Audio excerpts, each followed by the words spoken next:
تعریف کا پل باندھ دیا ہے. یہ قطب ہے، ابدال ہے، غوث ہے، نہ جانے کیا کیا ہے. جیسے بمبئی میں ہوتا ہے، سڑک کے کنارے کوئی مجنون سویا ہوا، کپڑے ہی میں پیشاب پاخانہ کر رہا ہے، اور 5 دلال آگے پیچھے رہتا ہے، بولتا ہے یہ اس بمبئی کا قطب ہے. یہ نماز یہاں نہیں پڑھتا، یہ خانہ کعبہ نماز پڑھتا ہے. تو بمبئی میں جو جس کو چاہے قطب بنا دے، ابدال بنا دے. وہاں کی گنڈا گردی بھی بہت مشہور ہے، بابا اور دادا بہت مشہور ہے وہاں پہ. تو ہمارے کسی کو گنڈا بنا دینے سے یا کسی چھوٹے کو بڑا کہہ دینے سے بڑا نہیں ہو جائے گا. جو سب سے بڑے ہیں وہ جن کو بڑا کہتے ہیں وہ بڑا ہے. تو ہمارے نزدیک کوئی بھی بڑا ہو سکتا ہے، مگر حضور بھی کس کو بڑا کہا؟ ذرا غور سے سنیے. آقا فرماتے ہیں خیرکم من تعلم القرآن وعلم. آقا کریم علیہ السلام فرماتے ہیں the best among you is one who learns Quran and teaches it to others. تم میں سب سے اچھا آدمی وہ ہے جو قرآن سیکھتا ہے، دوسروں کو سکھاتا ہے. سبحان اللہ. سبحان اللہ. یہ ہم نہیں بول رہے ہیں، یہ ہمارے اعلیٰ حضرت نہیں بول رہے ہیں، یہ ہمارے خواجہ غریب نواز نہیں بول رہے ہیں، یہ ہمارے غوث اعظم نہیں بول رہے ہیں. یہ کون بول رہے ہیں؟ جو سارے نبیوں کے سردار ہیں، جو سارے رسولوں کے رسول ہیں، جو سارے پیروں کے سب سے بڑے پیر ہیں. آقا کریم علیہ السلام جس کے قد کے برابر کوئی پیدا ہی نہیں ہوا، نہ پہلے نہ بعد میں کبھی نہیں. اعلیٰ حضرت کہتے ہیں لم یات نذیر و کفی نظری. آپ کی طرح کوئی نظر ہی نہیں ہے دنیا میں، کوئی نہیں پیدا ہوا. اب جب اتنے بڑے رسول جن کا حسن لاجواب، جن کی بات لاجواب، جن کا خاندان لاجواب، جن کے ماں باپ لاجواب، جن کے پیدائش کا شہر لاجواب، جن کی آرام گاہ لاجواب، سب میچلیس انکمپیریبل. یہ رام گیری کیا جانے مصطفیٰ کون ہے؟ یہ صاحب نرسنگھانند کیا جانے مصطفیٰ کون ہے؟ یہ گھنٹی بجا کے 2 ٹکا کما کے پیٹ پالنے والا، یہ کیا جانے مصطفیٰ کون ہے؟ ان کا تو کام ہی ہے، چونکہ وہ نہ ٹی ایم ہے، نہ ایس پی ہے، نہ سائنٹسٹ ہے، نہ پروفیسر ہے، نہ لائر ہے، نہ بیرسٹر ہے، کچھ نہیں ہے. اب تو کچھ نہیں ہے تو پیسہ کمانے کے لیے اندھ بھکتوں کے بیچ میں ہیرو بننے کے لیے کیا کرنا پڑے گا؟ ایک راستہ، اسلام کے پیغمبر کے خلاف بولو، اندھ بھکتوں کے بیچ کا ہیرو بن جاؤ. اب بس کوئی کار دے رہا ہے، کوئی سکے پہ تول رہا ہے، اس سے اچھا سودا اور کیا ہو سکتا ہے؟ آج سے 50 سال پہلے ایک آدمی پٹنہ میں، بہار کی راجدھانی میں، جی بھر کے مسلمانوں کو گالی دیا. پاکستان بھگا دیں گے، اس کو اوقات یاد دلا دیں گے، اس کا کوئی کیا لگتا ہے یہاں. ان کے لوگوں نے ان کو سکے پہ تول دیا. بہت پڑھا لکھا آدمی تھا وہ، لیکن جب گالی دیا تو لوگوں نے سکے پہ تول دیا. تو اب اس نے اپنا یو ٹرن لیا وہاں سے، بولا اب نہیں، اب فلسفی نہیں بولنا پڑے گا، ورنہ کوئی 1 پیسہ نہیں دے گا. اب علم بولیں گے 1 پیسہ کوئی نہیں دے گا. تو اب مسلمانوں کو گالی دیں گے، سکے پہ تول دے گا. اس کے بعد سے ساری زندگی گالی گلوچ کرتا رہا، اندھ بھکتوں کا ہیرو بنتا رہا. اب بندہ وہ مر گیا. یہ آسان ہے، اسلام کے پیغمبر کو گالی دیں، اپنے بیچ میں ہیرو بن جائیں. آپ صاحب 10 مہنگی کاروں پہ چلیں، لیکن یہ لوگ کچھ نہیں ہیں، چونکہ ان کا مقصد صرف 2 روٹی کمانا ہے. مگر یورپ کا وہ دانشور جو جہاز دے رہا ہے دنیا کو، جو مائکروفون دنیا کو دے رہا، جو صاحب سائیکل، 2 ویلر، 3 ویلر، 100 ویلر کی ٹرین کا فارمولا دے رہا. ہمارا ملک ہندوستان ہے، ہندوستان کے ذرے ذرے سے مجھ کو محبت ہے. لیکن اگر ہندوستان کے لوگ شرابی، پاپی، سڑے ہوئے، زناکار، جوا سٹے باز رہے ہیں تو ایسا نہیں کہ اس سٹے بازوں سے مجھ کو پیار ہے. اور امریکہ کا کوئی آدمی صاحب جینیس، سائنٹسٹ، بیرسٹر رہے، ایسا نہیں کہ وہ کوڑی کتی ہے، کچھ نہیں ہے. نہیں، انسانیت کا تقاضا یہ ہے کہ جو آدمی جس قابل رہے اس کے علم کی قدر کرنی چاہیے. مائکروفون میں بول رہا ہوں انڈیا میں، لیکن دینے والا ڈیوڈ ہکس ہے 7 سمندر پار کا. ماننا تو پڑے گا کہ جس مائک سے ہم فائدہ اٹھا رہے ہیں، ساری مسجدوں میں جمعہ کے دن خطاب ہو رہا ہے، لاکھوں آدمی کو میں اپنی بات سنا رہا ہوں، تو اس کا تو احسان ماننا پڑے گا. اگر وہ یہ ایجاد نہیں کرتا تو آج ہم اپنی بات لاکھوں تک کیسے پہنچاتے؟ ہوائی جہاز امریکہ کے 2 بھائی نہیں بنا ہے، لیکن آج کروڑوں مسلمان اس سے چل کے عمرہ کے لیے جا رہے ہیں. سب سے زیادہ مسلمان فائدہ اٹھا رہے ہیں اس سے. ماننا تو پڑے گا کہ جس نے بھی دماغ جلا کے یہ سواری دی ہے، اتنا بڑا کام کیا ہے کہ ہم لوگ 7 دن سمندر میں رہتے تھے اور ابھی 7 گھنٹے میں کلکتہ کے دمدم سے مدینہ پہنچ جاتے ہیں. وہ سواری تو اس کا مطلب ہے کہ ماننا پڑے گا کہ بڑا کام کیا اس نے. تو جہاں سے ایروپلین آ رہا ہے، جہاں سے صاحب مائکروفون آ رہا ہے، جہاں سے کمپیوٹر آ رہا ہے، جہاں سے یہ ساری چیزیں آ رہی، وہاں کے دانشور کے پاؤں کی دھول کے برابر یہ نہیں ہے جو ہمارے پیغمبر کو گالی دے رہا ہے. یہ ان کے پاؤں کی دھول کے برابر یہ نہیں. اب اس نے کیا کہا میرے پیغمبر کے بارے میں، ذرا غور سے سنیے. وہ کہتے ہیں he is the only man in history who was supremely successful on both levels, religious and secular. کیا غضب کی بات کہتی. دنیا کی ساری کتابوں کو آنکھ کی پتلیوں میں سمیٹنے والا، دنیا کے ہر ممالک کے بڑے بڑے لوگوں کی زندگی کا، ان کی جیونی کا ادھین کرنے والا، اینشینٹ ہسٹری، ماڈرن ہسٹری، سب کو آنکھ کی پتلیوں میں سمیٹ لینے والا، 25-30 سال تک لائبریری میں قید کر کے دنیا کے سارے مذاہب اور سارے مہان لوگوں کی زندگی کا مطالعہ کر کے ان کروڑوں میں سے 100 کو چھانٹ کر اول نمبر پہ جو اس دھرتی کا سب سے کامیاب ترین انسان ہے ان کی سوچی تیار کرنے والا. وہاں نہ غلو ہے، نہ محبت ہے، نہ عقیدت ہے، صرف حقیقت ہے. وہ بولا میں حقیقت کی تلاش کروں گا. اگر محبت ہوتی تو جس کا وہ کلمہ پڑھتا ہے اس کا نام اول نمبر پہ دیتا ہے، اور جس سائنس کے فیلڈ کا وہ آدمی ہے اس فیلڈ کا جو سب سے بڑا شاہکار ہے اس کا نام دیتا. نہیں دیا. اس نے کہا نہیں، محبت نہیں، عقیدت نہیں، غلو بھی نہیں، مبالغہ آرائی نہیں، بلکہ صرف ریئلٹی، واستوکتا، فیکٹ کی بنیاد پہ میں کتاب لکھوں گا، ترتیب دوں گا. انہوں نے حق ادا کیا مطالعے کا. اس کے بعد جب سوچی تیار کی، پہلا نمبر جس کا دیا ہے دنیا کا سب سے مہانتم سفلتم پروس کی سوچی میں پہلا نام جو دیا ہے وہ نام محمد صلی اللہ علیہ وسلم. سبحان اللہ. وہ کہتے ہیں he is the only man in history، تاریخ میں وہ پہلا اکلوتا آدمی ہے جو مذہب اور سیاست دونوں سطح پر سب سے زیادہ کامیاب ترین شخص ہوا، موسٹ سکسیسفل پرسنالٹی. میں نے یہ باتیں اس لیے کہتی کیونکہ آج مسلمان اندر سے مایوس ہیں. مسلمانوں کو لگتا ہے کہ ایک نہ ایک لچا لفنگا گاہے بگاہے اٹھتا ہے اور ہمارے پیغمبر کو گالی دیتا ہے. تو ہر پاگل کی بات کا جواب نہیں دیا جاتا ہے. پاگل راستہ چلتے کوئی ہمارے اسلام کے خلاف بولے گا تو ہم اس کے پاس کتاب لے کے دوڑ جائیں گے، نہیں تم غلط بول رہے ہو. تو ہم سے بڑا پاگل کوئی نہیں ہوگا. پاگل کی بات کا جواب نہیں دیا جاتا ہے. پاگل کا جواب ہے خاموشی. اور اگر اس کا ادیب کچھ بول رہا ہے تو میرا ادیب جواب دے گا، ان کا شاعر کچھ بول رہا ہے تو میرا شاعر جواب دے گا. ایسا نہیں کہ ہر آدمی اپنے ہاتھ اس میٹر کو لے کے چلا گیا تھانے میں پتھر بازی کرنا شروع کیا. تو وہ گالی بکنے والا تو وہ باہر رہے گا، یہ پتھر مارنے والا جیل میں سڑنے لگے گا. ایسا نہیں ہے. عقل مندی اور ہوش کے ساتھ کام لینا پڑے گا. جب میری مصطفیٰ کی شان ہٹانے کی کوشش کرے تب آپ گلی کوچوں میں مصطفیٰ کی شان لکھیے، وہ جو شان ان جیسے کافروں کے سرغنہ اور سردار نے جو بیان کیا ہے.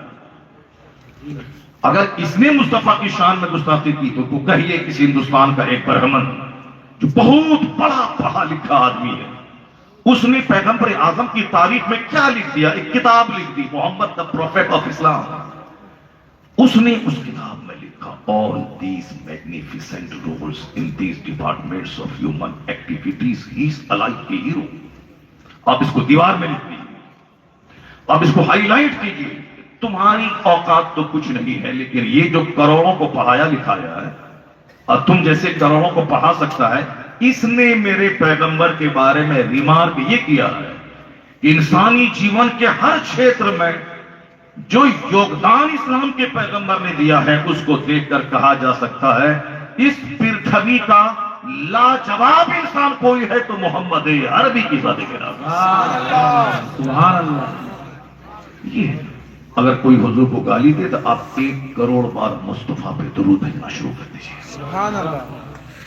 اگر کوئی ہمارے پیغمبر کی شادی کے خلاف بولتا ہے تو آپ پیغمبر کی شادی کے فوائد پہ بتانا شروع کر دیجیے. اما کے پتھر لیا اس کے گھر پہ مارا اور خود جا کے سڑ گیا، گل گیا، مر گیا. نہیں، ہر چیز کا ایک جواب ہوتا ہے، حکمت ہوتی ہے. ہمارے یہاں چونکہ حکمت کم ہے، جذبات زیادہ ہے. مائک کی آواز تو 1 کلومیٹر جا ہی رہی ہے، بلا وجہ چیخنے کی کیا ضرورت ہے؟ مائک اگر نہیں تو چلو چیخیں گے تاکہ وہاں تک آواز پہنچ جائے، لیکن جب مائک کی آواز پہنچ رہی ہے تو بلا وجہ چیخنے کی کیا ضرورت ہے، کپڑا پھاڑنے کی کیا ضرورت ہے، سر سے پگڑی پھینکنے کی کیا ضرورت ہے؟ کیونکہ ہمارے ہاں ایکٹنگ بہت زیادہ ہے، ہمارے یہاں جذبات بہت زیادہ ہے، ہمارے یہاں عقل سے کام لینے کی ریتی بہت کم ہے. بس 2-4-10 لوگوں کو لے کے بیٹھ گئے، خوب سینہ پھاڑا، مار دیں گے، کاٹ دیں گے، پھینک دیں گے. آیا پولیس والا سب کو پکڑ کے لے گیا، کوئی ادھر سے بھاگا کوئی ادھر سے بھاگا. عقل مندی اور حکمت سے کام لیا جاتا ہے، صبر سے کام لیا جاتا ہے. صبر تو ساری مخالفتوں کی دیواروں کو توڑ دیتا ہے. قرآن شریف میں اکثر جگہوں پہ آیا وَإِن تَتَّقُوا وَتَّصْبِرُوا، اگر تم اللہ سے ڈرتے رہو اور صبر کرتے رہو تو کامیابی تو تمہارے لیے. نہیں دیکھا ظالم مولا تھا کہ 3 دن میں تباہ کر دیں گے، نام و نشان نہیں چھوڑیں گے غزب میں. 16 مہینے کے بعد آج ساری دنیا دنگ ہے کہ جس کے شہر کو اجاڑ دیا گیا یہ زندہ کیسے ہے، یہ موٹا تازہ کیسے ہے، یہ قیمتی کاریں کہاں چھپی ہوئی تھی جو آج سڑکوں پہ دوڑ رہی ہیں. پتا چلا ساری دنیا آج اس صبر کرنے والے نوجوانوں کو داد دے رہی ہے کہ دنیا کا سب سے بڑا ایٹم بم تجھ کو تباہ نہیں کر سکا. ایمان کی طاقت آج ایٹم بم پہ غالب آ گئی ہے.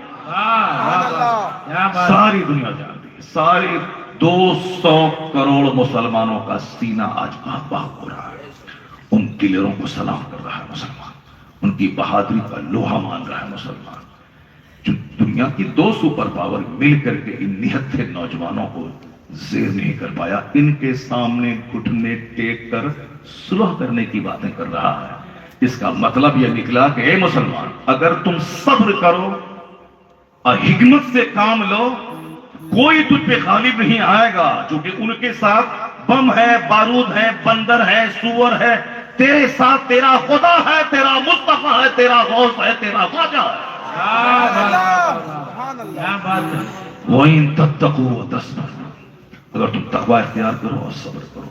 ہمارا ایک چیپٹر ختم ہوا کہ حضور سب سے بڑے ہیں. حضور جو بات کہہ دیں وہ بات سب سے بڑی ہے. زور سے بولی سبحان اللہ. اور سے سنیے تو پھر تقریر ہماری تھوڑی سی لمبی ہو جاتی ہے. بہت سارے لوگ تو آدھا گھنٹہ میں ساری باتیں کہہ جاتے ہیں، لیکن ہم نہیں کہہ پاتے، ہم سے نہیں ہو پاتا ہے. ہم سے آدھا گھنٹہ 1 گھنٹہ کے بعد گفتگو شروع ہوتی ہے. ہاں اس لیے سے تھوڑا صبر کرنا پڑتا ہے میری گفتگو. آپ صبر کریں گے؟ آپ اور میری بات صبر کریں گے تو قرآن کے عجائبات آپ کے سامنے میں رکھوں گا، ونڈرز آپ کے سامنے. ایک مطالعہ، ایک چیپٹر قرآن کا جس سے ہمیں روحانی خوراک ملتی ہے، جس سے ہمیں روحانی توانائی ملتی ہے.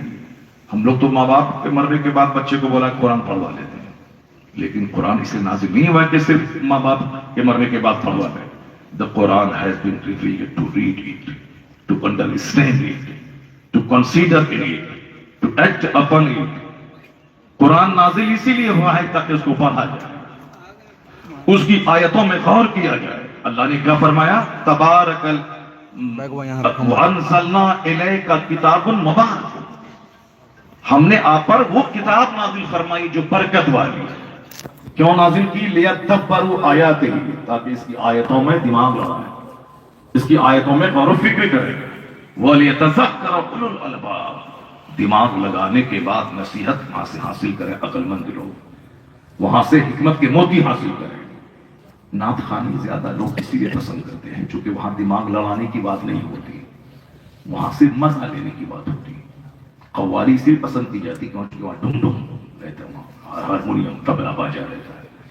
بیوقوفوں کی جماعت ڈھم ڈھم سنتی ہے، اور بیوقوفوں کی جماعت ہارمونیم اور طبلہ باجا کے پیچھے پاگل ہے. ڈانس سریما ہال میں 200 روپے کا ٹکٹ لے کے 3 گھنٹہ بیٹھ کے آنکھ کو گناہوں سے سیکتے رہنا، اس سے بڑا گدھا کوئی ہوگا دنیا میں؟ اپنا پیسہ دے کے 3 گھنٹہ بیٹھ کے آنکھ کو زنا کا سامان کرواتے رہے، اس سے بڑا احمد کوئی ہوگا؟ کفار و مشرکین کا چونکہ کوئی مقصد حیات ہی نہیں، اس کا ایم آف لائف نہیں ہے، انجوائے کرنا اس کا مقصد ہے. اسی لیے وہ سمندر کے کنارے جاتے ہیں، ننگے ہو کے ڈبکی لگایا اور سمندر کے بالوں پر جا کے لیٹ گیا، انجوائے ہو رہا ہے، زندگی کا مزہ لے رہے ہیں. بیوقوف ایسے ہی انجوائے لیتا ہے. عقل مند لوگ ایک ایک منٹ کو قیمتی سمجھتا ہے. عقل مند لوگ دنیا کے نظاروں سے نصیحت حاصل کرتا ہے. وہ سمندر کے کنارے ننگا ہو کے ڈبکی لگا کے سو کر کے ہاہو کر کے انجوائے نہیں کرتا ہے، بلکہ سمندر کے کنارے مصلی بچھا کے نماز پڑھ کے کہتا ہے مالک کتنی بڑی قدرت ہے تیری کہ سمندر کے کنارے بمبئی جیسا مہان شہر تو نے آباد کر دیا. سبحان اللہ. اور اگر وہ سمندر کا پانی 10 فیٹ بلند ہو جائے تو سارا شہر اس کی آغوش میں ڈوب جائے گا. سبحان اللہ. بے وقوف اسی سمندر کے کنارے بدکاری کر رہا ہے، زنا کرتا ہے. ہل اسٹیشن جہاں نیچے گرمی میں بدن جل رہا، ہل اسٹیشن پہ برف گر رہی ہے. ہمارے گھر کے بغل میں ہے ادھر کون پہاڑ بولتا ہے اس کو، سلیگوڑی کے بغل میں جو پہاڑ، دارجلنگ کا پہاڑ. اگرچہ ہم آج تک نہیں گئے ہیں، ابھی 10 دن پہلے پروگرام میں گئے تھے تو اسی علاقے سے گزر رہے تھے، مگر دارجلنگ پہاڑ پہ نہیں چڑھے ہیں. فرصت ہی کہاں ہے جلسہ جلوس سے کہ دارجلنگ پہاڑ گھومنے کے لیے جائیں.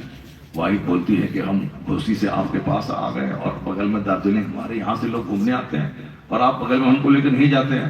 ہم مت جاؤ وہاں پہ، دارجلنگ پہاڑ مت دیکھو، بس مدرسہ دیکھو، گھر دیکھو، اس کے بعد مر جاؤ جنت میں جا کے دیکھنا وہاں. کیا یہاں پہاڑ دیکھنا.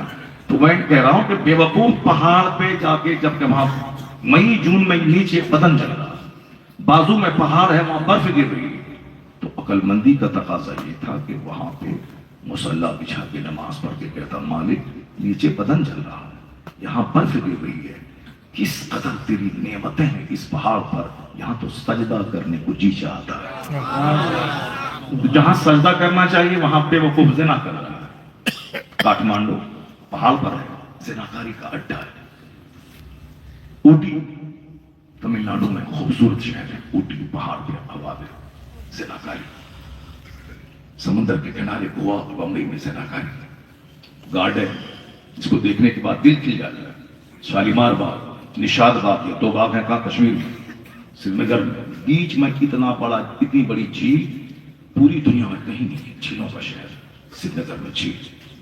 اب وہ جھیل میں جہاں چاروں طرف شہر ہے بیچ میں جھیل ہے، تو وہاں وضو کر کے کنارے نماز پڑھنا چاہیے. یا اللہ چاروں طرف شہر اور بیچ میں جھیل نہیں. اب وہاں بوٹ میں جھیل کے اندر بندہ زنا کر رہا ہے. تو دنیا کورونا نہیں آئے گا تو کیا آئے گا؟ سارا گھر جیل نہیں بنے گا تو کیا بنے گا؟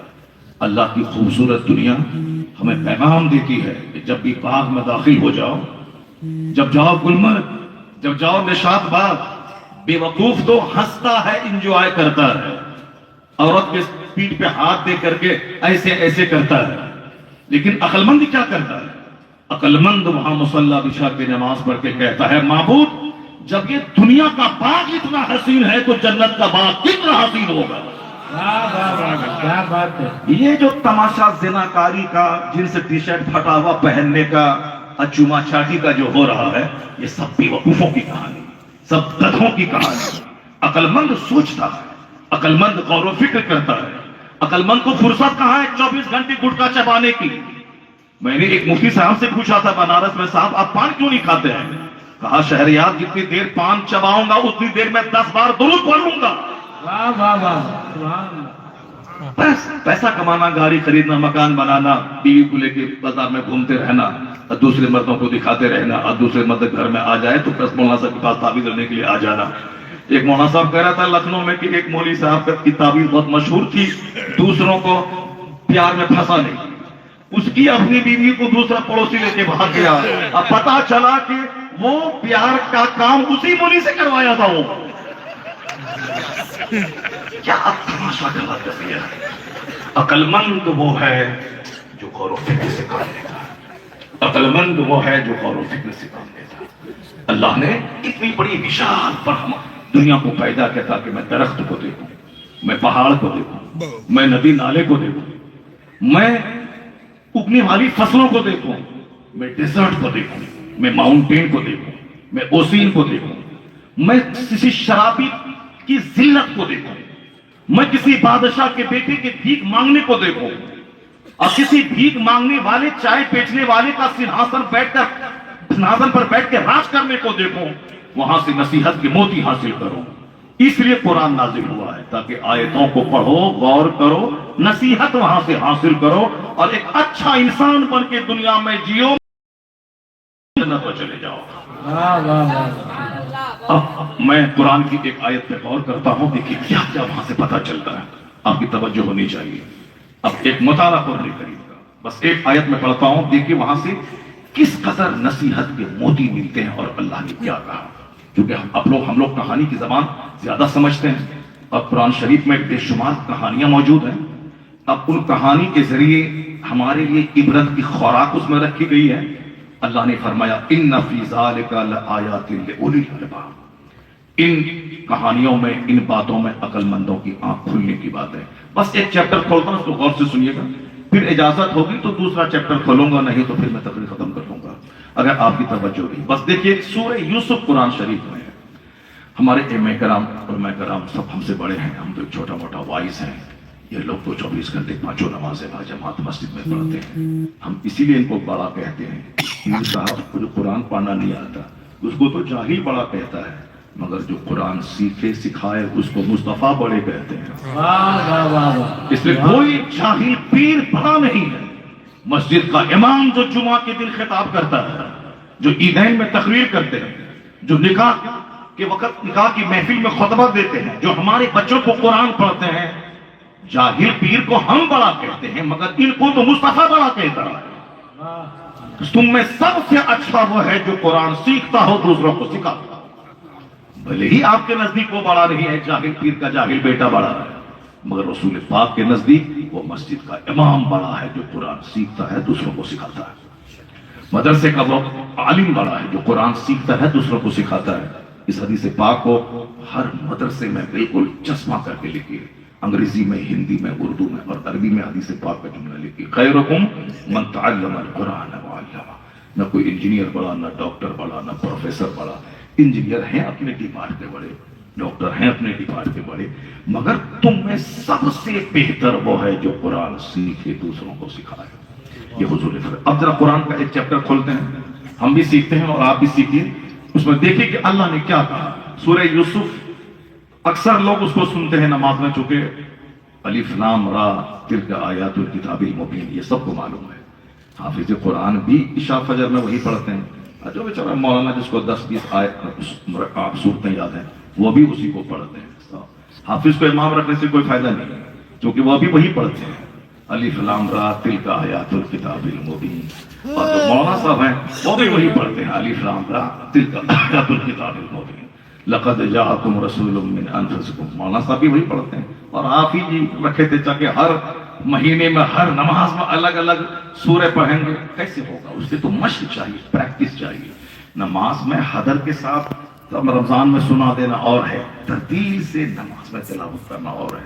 اس کے لیے مولانا حافظ دونوں برابر ہے. جو لوگ جس پر مشق کر چکا الف لام را یہ سب کو معلوم ہے. اسی میں ایک آیت ہے, نحنو نقص علیک احسن القصص.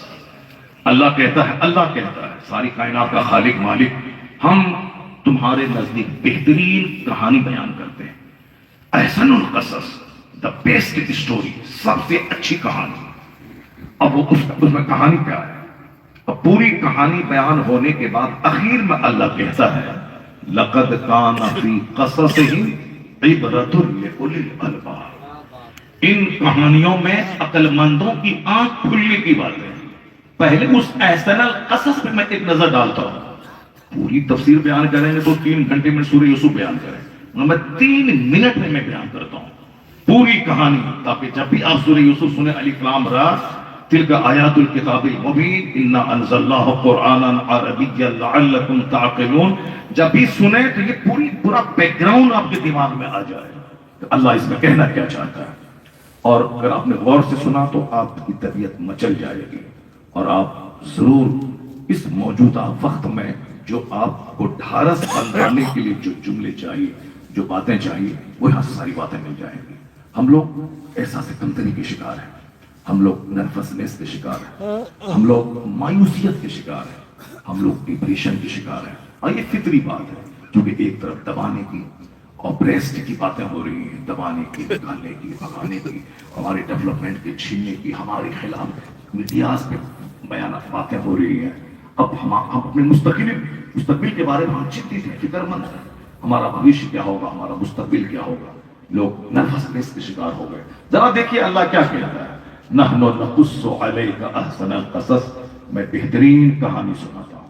کہانی یہی ہے, حضرت یعقوب علیہ السلام, یعقوب علیہ السلام کے 10 بیٹے, ایک بیٹا جناب یوسف علیہ السلام, دوسری بیوی سے ان سے بہت پیار کرتے تھے, چونکہ ان کی ماں نہیں تھی, بہت پیار کرتے تھے. ماں کا پیار, باپ کا پیار, دونوں ان کو دینا ہے. اب دوسرے بھائیوں کو تھوڑا سا رشک ہوا, آپ اپنی زبان میں کہتے ہیں حسد ہوا, رشک ہوا کہ باپ کی چاہت ان کی طرف زیادہ ہے. ایک بہانہ لے کے باپ سے ان کو لیا کہ لے جاتے ہیں تفریح کے لیے, گیا لے جا کے انہیں میں ڈال دیا. نہ یہ رہیں گے نہ باپ کا سارا پیار یہ پائیں گے, ہم لوگوں کی طرف باپ کی توجہ نہیں ہے. تو بھائیوں نے ایک عام انسانی کمزوری کے تحت جناب یوسف علیہ السلام کو لیا اور جا کے کنویں میں ڈال دیا. اور پھر وہاں سے کپڑا لے کے کہا کہ ان کو بھیڑیا کھا لیا. جناب یوسف علیہ السلام, جناب یعقوب علیہ السلام نے صبر کیا. اپنے بیٹے کی جدائی میں اتنا روئے کہ آنکھ کی بینائی چلی گئی, کیونکہ بہت محبت تھی.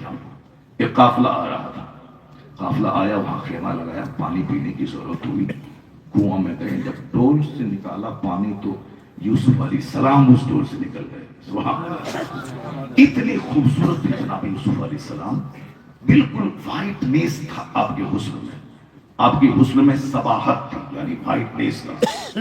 اور آقا علیہ السلام کے حسن میں ملاحت ہے, نمکینیت ہے.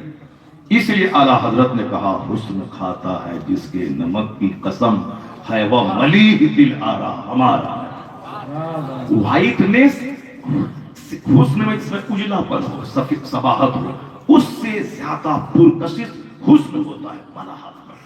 ملاحت, آقا علیہ السلام کے حسن میں ملاحت تھی. اس لیے آقا علیہ السلام کے حسن کے بارے میں سیدہ عائشہ نے کیا کہا, سیدہ عائشہ نے کیا کہا, جناب یوسف علیہ السلام کے حسن کو دیکھ کر تو لوگوں نے, عورتوں نے انگلیاں کاٹ ڈالی. اگر وہ مصر کی عورتیں میرے سرکار کو دیکھ لیتی تو اپنے دلوں کو کاٹ ڈالتی. کیا بات, کتنا حسن میرے سرکار کا تھا. جناب یوسف علیہ السلام کو آدھا حسن دنیا کا دیا, اتنے خوبصورت. ڈول میں نکلا, قافلہ والا دل سے خوش ہوا اور اس کو لیا اور مصر کے بازار میں جا کے بیچا. بعد عزیز مصر نے خریدا اور اپنے گھر میں لیا. خوش نصیب ایک ناز کرنے لگے کہ ایسا حسین و جمیل شہزادہ میرے گھر میں آ گیا. جیسے جیسے جوانی کی طرف بڑھتے گئے, عزیز مصر کی بیوی زلیخا عاشق ہو گئی. اگر اللہ رب العزت نے جناب یوسف کو اس گناہ سے بچایا, کتنے پیغمبر ہیں دنیا میں, سارے پیغمبر, ان کی ماں, ان کے باپ, سارے لوگوں کو اللہ نے زنا کی نحوست سے بچایا ہے.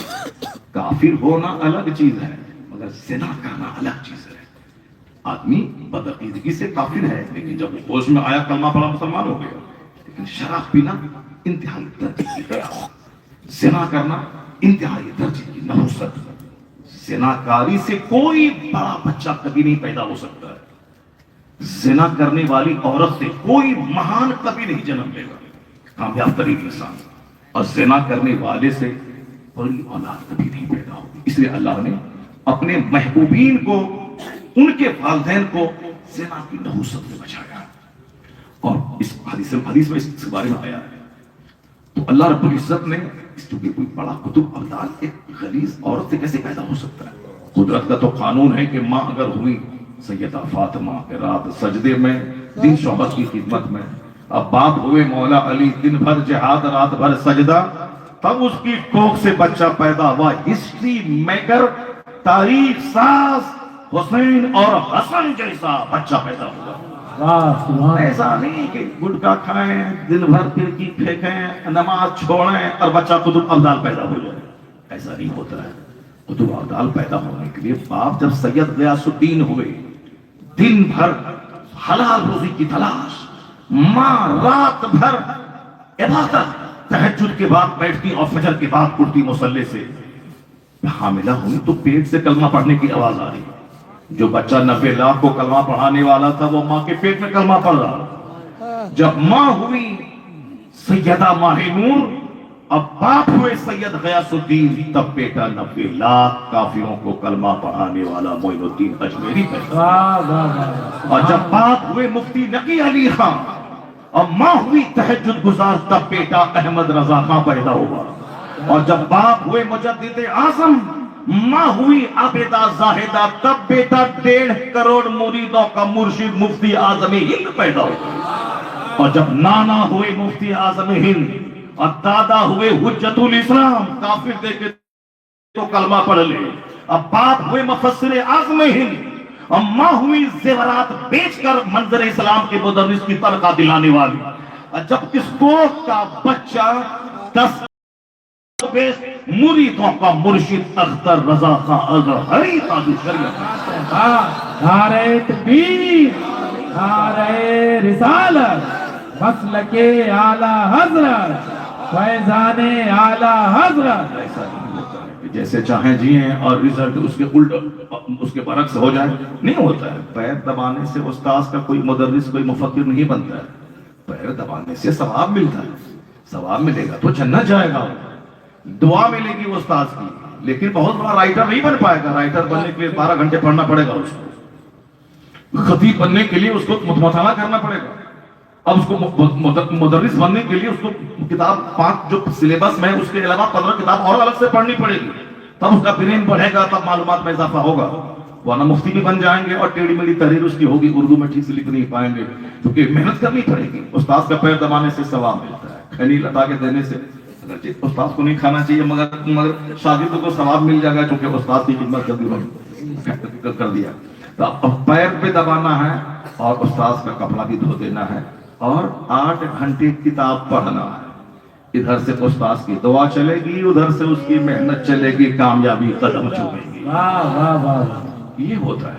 اور ہمارے یہاں یک طرفہ ہے، ایک آدمی بولتا ہے نہیں کچھ نہیں ہوتا، اللہ جو چاہے گا سو ہوگا، اللہ چاہے گا تو ہم ڈی ایم بن جائیں گے، اللہ چاہے گا تو ہم بہت بڑا ارب پتی بن جائیں گے، سونے سے ہانڈی نکل جائے گی۔ اللہ چاہے گا تو آسمان سے ہیرا برس جائے گا، کیا صاحب؟ اللہ چاہے گا تو آم کے پیڑ سے ڈائمنڈ نکال دے گا، مگر اللہ ایسا چاہتا ہے کیا کہ آم کا پیڑ لگاؤ ڈائمنڈ ہم لگا دیں اس میں؟ نہیں، اللہ چاہتا ہے کہ آم کے پیڑ سے آم، لیچی کے پیڑ سے لیچی، کٹہل کے پیڑ سے کٹہل، گیہوں کے پودے سے گیہوں۔ یہ نظام قدرت ہے، اللہ کا قانون ہے۔ باقی اللہ چاہے تو سب سونا نکال دے، مگر اللہ رب العزت کا سسٹم یہی ہے کہ گیہوں کے پیڑ سے گیہوں، دھان کے پیڑ سے دھان، کٹہل کے پیڑ سے کٹہل۔ کیا مطلب؟ جیسی ماں ویسا بچہ، جیسا باپ ویسا بچہ۔ اب کہنے نہیں بچہ ٹھیک ہو جائے گا، بعد میں ہو جائے گا، تعویذ لے آئیں گے بریلی شریف سے، مسوری شریف سے، کچوٹا شریف سے تعویذ لے آئیں گے، تو ٹھیک ہے آم کا پیڑ لگا دیجئے اور 1 کروڑ تعویذ اس میں ڈال دیجئے، اب وہاں کے سیب نکل جائے۔ نہیں ہونے والا اس دنیا میں، اس دنیا سے ہٹ کے دوسری دنیا کھوجنی پڑے گی۔ اس دنیا میں آم کے پیڑ سے آم ہی نکلے گا۔ 1 لاکھ تعویذ ڈال دیں، اجمیر شریف میں جا کے بیٹھ جائیں 50 سال تک، غریب نواز بھگا دیں گے وہاں سے۔ بولیں گے کہ تم بولو گے کہ ہمارے گھر میں ایئرپورٹ ہو جائے، یہ کیسے ہو جائے؟ ایئرپورٹ ہونے والا ہے؟ تو غریب نواز وہاں جا کے وہی دعا قبول ہوتی ہے جو دعا سسٹم کے لائق ہو، جو دعائیں نیچر سسٹم کے ہو۔ اب بچہ پڑھے لے کے میرے بچے کو ڈی ایم بنا دیجیے، ایسا تھوڑی ہونے والا۔ میٹرک میں محنت کریں 10 گھنٹے، 95% نمبر لائیں۔ انٹرمیڈیٹ میں محنت کریں 12 گھنٹے، نمبر لائیں 98%۔ گریجویشن میں محنت کریں 16 گھنٹے، نمبر لائیں 99%۔ اس کے بعد اب آئی ایس کمپٹیشن میں بیٹھنا ہے، ریزلٹ شاندار ہے، میٹرک، انٹرمیڈیٹ، گریجویشن کا، اب بیٹھنا ہے پی ٹی میں۔ اب چلا گیا بندہ اجمیر برنپور سے کہ بابا میں نے محنت میں کوئی کمی نہیں کی ہے، میں نے 10 گھنٹے پڑھا، میں نے 12 گھنٹے پڑھا، میں نے 16 گھنٹے پڑھا، بس دعا فرما دے حضور۔ غریب نواز مچل کے دعا کر دیں گے قبر میں، ادھر سے اس کی محنت جائے گی، ادھر سے غریب نواز کی دعا چلے گی، کامیابی قدم چومے گی۔ واہ واہ واہ، کیا بات ہے، بہت یہی ہے دنیا کے ہر سسٹم میں یہی ہوتا ہے۔ ایسا نہیں کہ تعویذ لا کے دے دیں، لوہان صبح جلا دیں اور ڈھیر گراہک آ جائے، ایسا نہیں ہوتا ہے۔ چاہے 1000 پانی چھیٹو اور لوہان جلاؤ، گراہک نہیں آنے والا ہے۔ گراہک کب آئے گا؟ منہ شیریں، کیا بولتا ملک گیری، زبان شیریں، منہ اچھا رکھیے، اصول کے پابند بنیے، گراہک سے اچھا سلوک کیجیے، مال اچھا رکھیے، گراہک کو تازہ تازہ کڑا کڑا نوٹ اس کو دیجیے۔ سڑا ہوا نوٹ دیں گے پھر دوبارہ کبھی نہیں آئے گا۔ جیسے 100 روپے اس نے دیا اور آپ نے بالکل پھٹا ہوا 50 روپے نوٹ اس کو دیا، 10 روپے سڑا ہوا دے دیا، پھر دوبارہ کبھی نہیں آئے گا۔ اگر آپ اس نے 100 روپے دیا، 50 روپے کا سامان خریدا، تو آپ نے دوسرا 50 روپے کھوج کر کے نیا کرنٹ نوٹ دیے، پھر دوبارہ دوڑ کے وہ آئے گا۔ یہ ہے گراہک کو خوش کرنے کا طریقہ. گراہک کو خوش کرنے کا طریقہ. تجارت کے بھی اصول ہوتے ہیں, زراعت کے اصول ہوتے ہیں. دینا چاہیے 10 کے جی یوریا تو دے دیں, 20 کے جی یوریا تک ڈھیر فصل پیدا ہو, ساری فصل جل کے راکھ ہو جائے گی. دنیا کا سارا کام سسٹم سے چلتا ہے. اب ذرا غور سے سنیے, سسٹم ملاحظہ کیجیے. اللہ رب العزت سارا سنسار چلاتا ہے اور اپنے بڑے لوگوں کو گناہوں سے کیسے بچاتا ہے. یہ دنیا میں جائیں گے, کروڑوں کو کی رہنمائی کریں گے, کوئی آدمی ان کی شخصیت پہ انگلی نہ اٹھائے. ہاں, غریب ہونا کوئی عیب کی بات نہیں ہے, بلکہ زناکار ہونا, شرابی ہونا, سود کھانا یہ عیب کی بات ہے. آپ رہیں غریب اصول کے پابند, کرائے کے گھر میں رہیں, حلال کھائیں, آپ کی زیارت کے لیے آسمان سے فرشتہ آئے گا. واہ واہ واہ. اگر آپ حرام کھا کے برنپور میں سب سے بڑا 10 منزلہ مکان بنا لیا, فرشتہ تو اس گھر میں آئے گا نہیں, شیطان کا بسیرا رہے گا. اور جب شیطان کا بسیرا رہے گا تو کبھی چین نہیں ملے گا, چہرے پہ پھپڑی پڑے گی, چہرہ کالا رہے گا, سماج میں ذلیل ہوں گے, شیطان کا اڈا رہے گا, بال بچے خاندان سب تباہ ہو جائیں گے. اور دعا بھی قبول نہیں ہوگی اگرچہ 50 حج کر کے کعبہ میں چلے جائیں, کیونکہ طریقہ ہے کہ حلال کھا کر اپنے محلے کی مسجد میں دعا کر, اگر حج فرض نہیں ہے تو مت جا کعبہ. حلال کھا کے محلے کی مسجد میں جو دعا کرے گا, حرام کھا کے کعبہ کے اندر جو دعا کرے گا وہ دعا رد ہو جائے گی. حلال کھا کے محلے کی ٹوٹی مسجد کی دعا قبول ہو جائے گی. واہ واہ واہ, کیا بات ہے. یہ اسلام کہتا ہے, یہ اسلام سکھاتا ہے. بس عمرہ پہ عمرہ ٹھوکے جانا ہے, پیسہ حرام کا ہے, جھوٹ کا پیسہ, جھوٹ کا پیسہ, صاحب دوسروں کو ٹھگنے کا پیسہ. اب یہ عمرہ ٹھوک رہے, 50 عمرہ کر لیں نہیں قبول ہوگا. کیوں؟ حرام کے پیسے سے جانے والا. فَيُنَادِي مُنَادٍ مِّنَ السَّمَاءِ, آسمان سے آواز لگاتا ہے فرشتہ, لا لبیک ولا صادق زادک حرام وحجک مردود. جیسے ہی احرام باندھتا ہے اور لبیک کہتا ہے بندہ, فرشتہ آواز لگاتا ہے, لا لبیک, تیرا لبیک قبول نہیں, تیری حاضری قبول نہیں ہے, تیرا سفر کا سارا خرچہ حرام کا ہے, تیرے حج کو تیرے چہرے پہ مار دیا جاتا ہے. دنیا میں جان گئے حاجی صاحب, حاجی صاحب, حاجی صاحب, اللہ کے نزدیک کوڑی کی 3, کوئی ویلیو نہیں اس کا.